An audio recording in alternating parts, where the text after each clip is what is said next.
un tailleur de pilon en pierre m'a offert un pilon. Et donc je vais réformer, enfin en tout cas mettre de côté le pilon que j'ai acheté moi et garder le pilon qu'on m'a offert parce que je sais d'où il vient.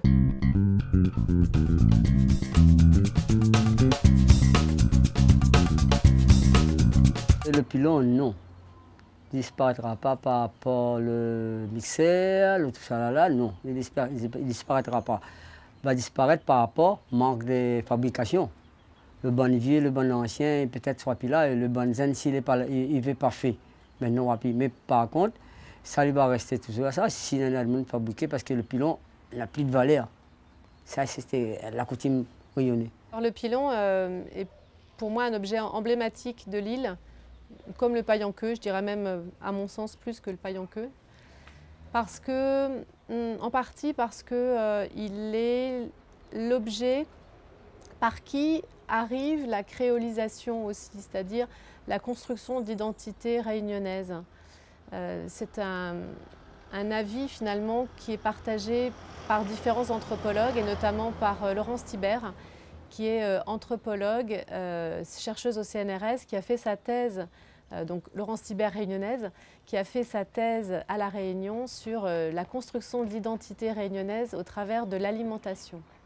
Et finalement, le pilon, c'est l'objet par lequel on crée cette alimentation. Et si on remonte un petit peu dans l'histoire, on se rend compte que au moment de l'esclavage, en fait, un certain nombre d'esclaves étaient des esclaves qui venaient d'Inde et qui ont amené dans la cuisine réunionnaise leur façon de cuisiner, et notamment le pilon. Le pilon était utilisé pour écraser les épices. Donc il y avait à l'époque une partie des recettes, une partie du menu qui était d'origine métropolitaine, et puis une autre partie qui était une évolution en fait de la cuisine, notamment parce que les cuisiniers esclaves étaient d'origine indienne. Et donc l'idée en fait c'est qu'il y avait une certaine liberté des espaces laissés libres, comme disent les anthropologues, sur le fait qu'on leur donnait la possibilité d'adapter en fait leur savoir-faire. Et il se trouve que finalement, un certain nombre de populations sont arrivées avec leur tradition, soit d'Afrique, soit de Madagascar, où le pilon il existait, et puis d'Inde, où le pilon existait aussi. Et tout ça, ça fait un joyeux mélange, et ça a donné aussi cette créolisation, puisque la nourriture a évolué avec les apports des uns et des autres. Voilà. Et puis quelqu'un qui s'appelait Christian Antou, qui avait créé l'association Goût à nous, aimait bien dire que le pilon il avait 4 oreilles parce qu'il avait finalement les origines de métropoles, d'Afrique, de Madagascar, d'Asie, enfin d'Asie et d'Inde.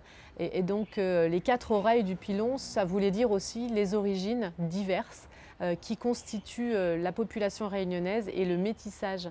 Donc de fait, le pilon devient aussi le symbole du métissage de la Réunion si on va un petit peu plus loin.